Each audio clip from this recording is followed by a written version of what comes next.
आप देख रहे हैं जागरूक समाचार।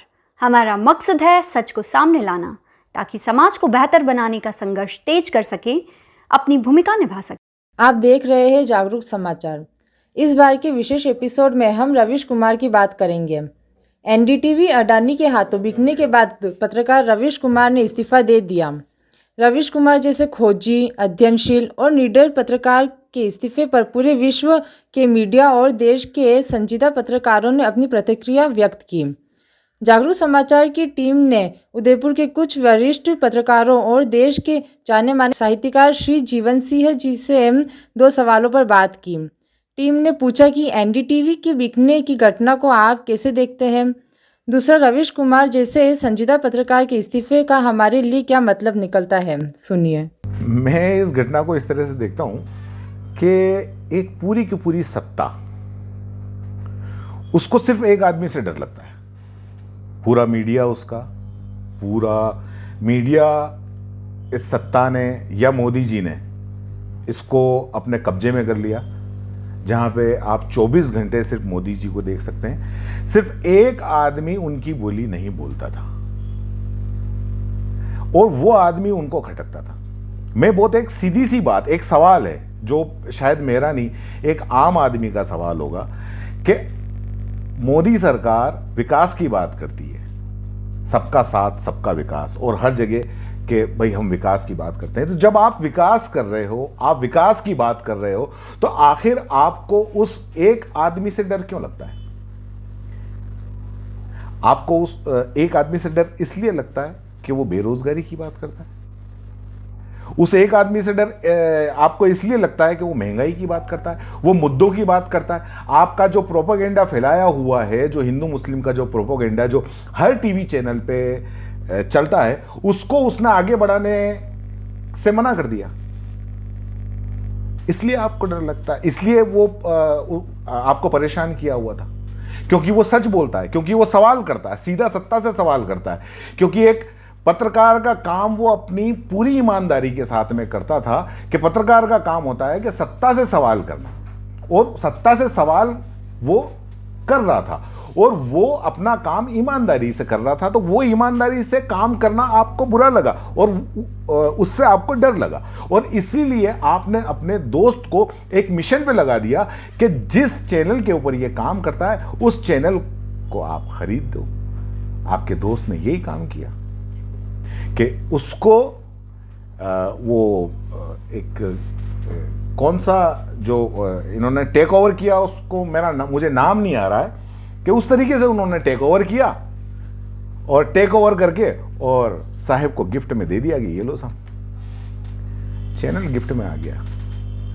लेकिन रवीश कुमार अब भी नहीं आया। तो इसलिए अभी कुछ दिन पहले ही एक उसमें रवीश कुमार जी ने ही कहा था कि सेठ के पास बहुत पैसा है, लेकिन रवीश कुमार अब भी नहीं है, और वो इसीलिए नहीं है। तो जो सच दिखाएगा, ठीक है, आपने उनका चैनल बंद कर दिया, जो एक चैनल दिखाता था वो बंद कर दिया, लेकिन रास्ते और भी हैं। रवीश कुमार जी ने ही कहा था कि ये संविधान के अंदर नहीं लिखा है कि पत्रकार न्यूज रूम के अंदर ही पढ़ेगा, चौराहे पे खड़े होकर भी पढ़ सकता है, कहीं भी खड़ा कर दो वो पढ़ लेगा।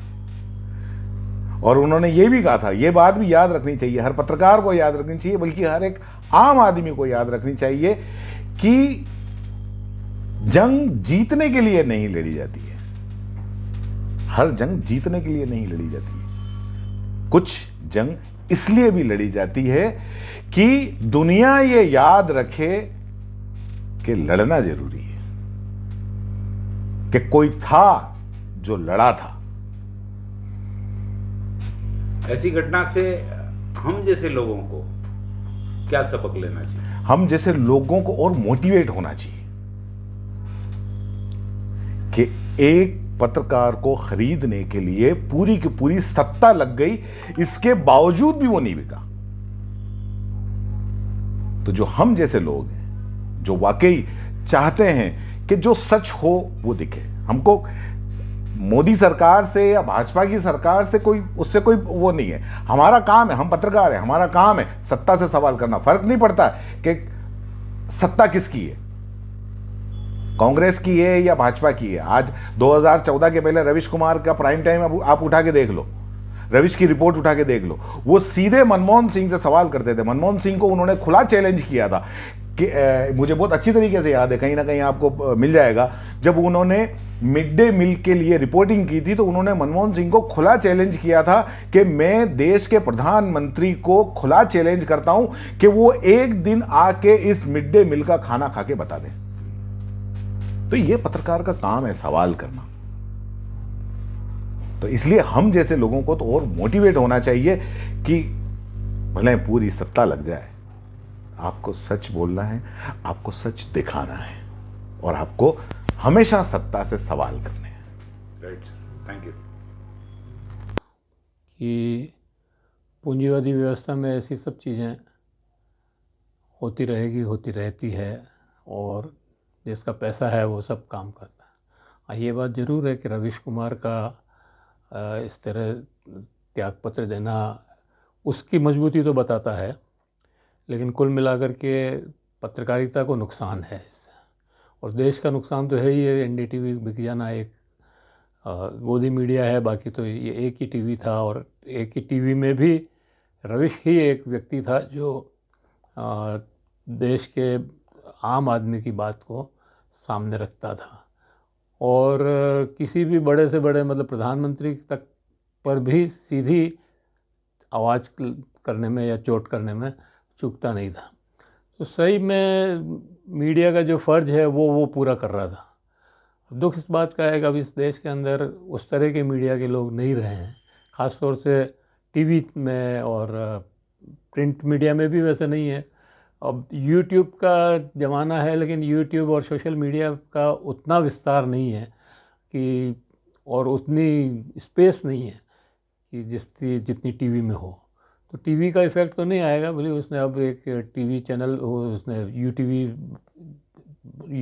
यूट्यूब चैनल बना लिया है, लेकिन वो विस्तार मिलना मुश्किल है। तो बहुत सारे लोग जो जैसे नौकरी सीरीज चलाई उसने, तो इस तरह के जो काम कर रहा था वो, उनको जरूर नुकसान हुआ है।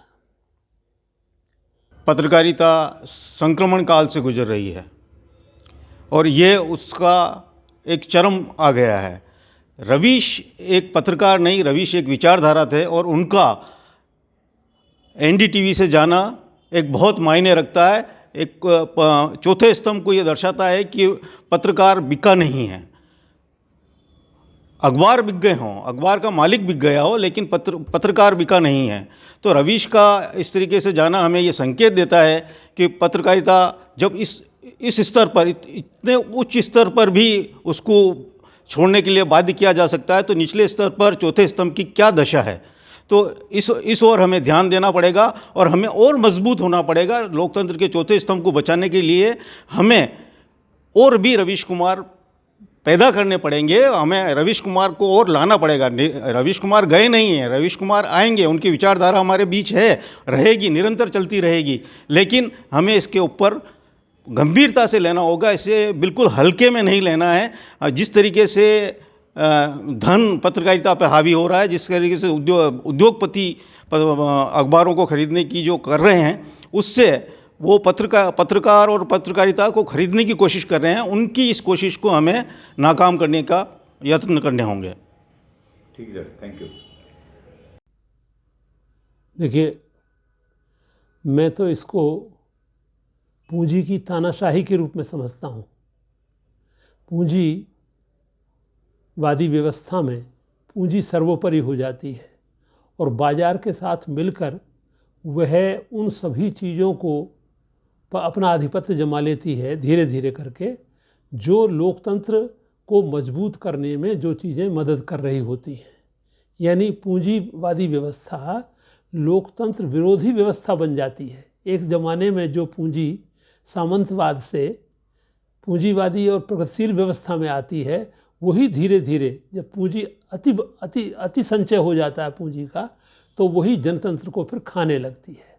तो मैं तो इसको इस रूप में देखता हूँ कि पूंजी ने रवीश कुमार जैसे पत्रकार को लेकर जो जिस तरह से इस चैनल पर कब्जा किया है, वह रवीश कुमार की निडरता, निर्भीकता और प्रजातंत्र के पक्ष में जो एक तरह की गवाही उसकी रहती थी, उसको ख़त्म करने की एक मुहिम है। तो वैसे तो उसको नहीं हटा पा रहे थे रवीश कुमार को, इसलिए उस चैनल को ही खरीद कर उनको वहाँ से आउट कर दिया। मैं इस रूप में देखता हूँ। और सबक तो इससे यही मिलता है कि ज़्यादा से ज़्यादा रवीश कुमार पैदा हों। वैसे हैं, छोटी छोटी जगह पर हैं, ऐसा नहीं है। छोटे छोटे जगह पर आपको उदाहरण अनेक ऐसे मिल जाएंगे जहाँ ऐसे पत्रकार हैं और उसके समर्थन में खड़े हैं।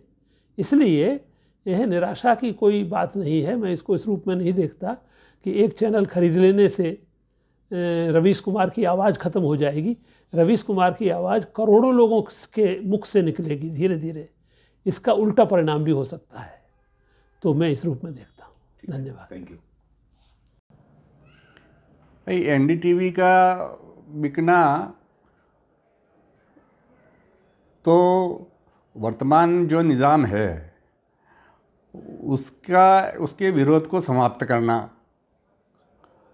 एक कारण है। और इसी तरह का रवीश कुमार के साथ है। रवीश कुमार जितना मुखर पत्रकार देश में इन दिनों कोई नहीं दिखाई पड़ता। तो इस आवाज़ को बंद करना था। और इस आवाज़ को किस तरह से बंद किया जाए, इसके 50 षड्यंत्र किए जा रहे थे, जिसमें ये लोग कामयाब हो गए जो अपना विरोध बर्दाश्त नहीं कर सकते। और विरोध जो बर्दाश्त नहीं कर सकता है वो निश्चित रूप से डेमोक्रेट नहीं है।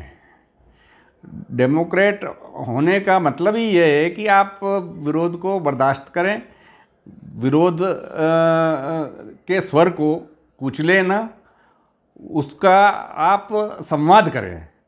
तो संवाद की स्थिति समाप्त की जा रही है देश में। और रवीश कुमार ने त्यागपत्र देकर पत्रकारिता को बचाया है। अगर वो वहीं रहता तो रह सकता था, उसका वेतन देने में इन लोगों को कोई दिक्कत नहीं होती, लेकिन वो बोल नहीं सकता। और वो बिना बोले वेतन लेते रहता तो निश्चित रूप से पत्रकारिता मरती। बिल्कुल जी। तो निश्चित रूप से रवीश कुमार ने पत्रकारिता को बचाया है, उनको बधाई देनी चाहिए। और उनको चाहिए कि वो पूरे देश में घूमें, अपनी बात जगह जगह जाकर कहें और अल्टरनेट मीडिया तैयार करने के लिए कोई पहल करे। वैकल्पिक जो संवाद है, तो आने वाले समय में निश्चित रूप से आशा की काफ़ी रोशनी दिखाई पड़ती है। वैसे भी वहाँ पे काफ़ी सारे लोग जो उस टीम में उनके साथ में थे, जिन्हें आप और हम नहीं जानते, नौकरियाँ तो उनकी भी गई है। और उनमें से कोई ऐसा नहीं होगा, बहुत कम होंगे जो शायद वहाँ पर हाँ हुजूरी करके और वेतन लेते रहे इस तरह के वातावरण में।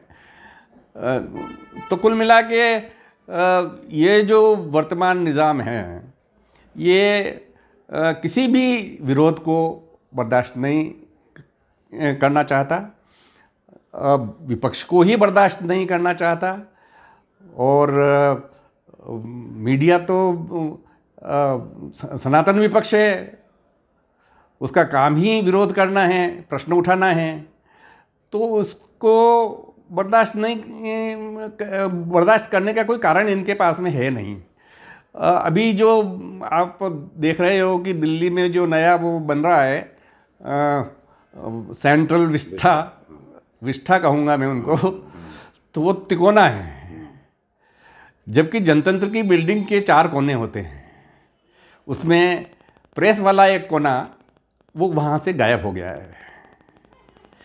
और अब धीरे धीरे न्याय वाले की तरफ जा रहा है मामला, उसको ख़त्म किया जा रहा है। तो आने वाले समय में निश्चित रूप से मतलब लोकतंत्र तो लोकतंत्र की तो बात ही मत करो।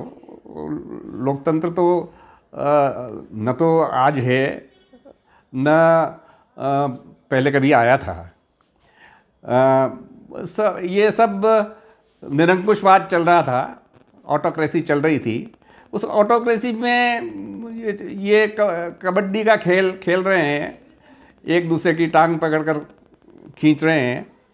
तो ऐसी हालत में हम यह देख सकते हैं कि आने वाला समय जनता के संघर्षों का समय है, एकजुट संघर्षों का समय है, और उन्हीं संघर्षों से जो परिणाम निकलेंगे वह देश का भविष्य तय करेंगे।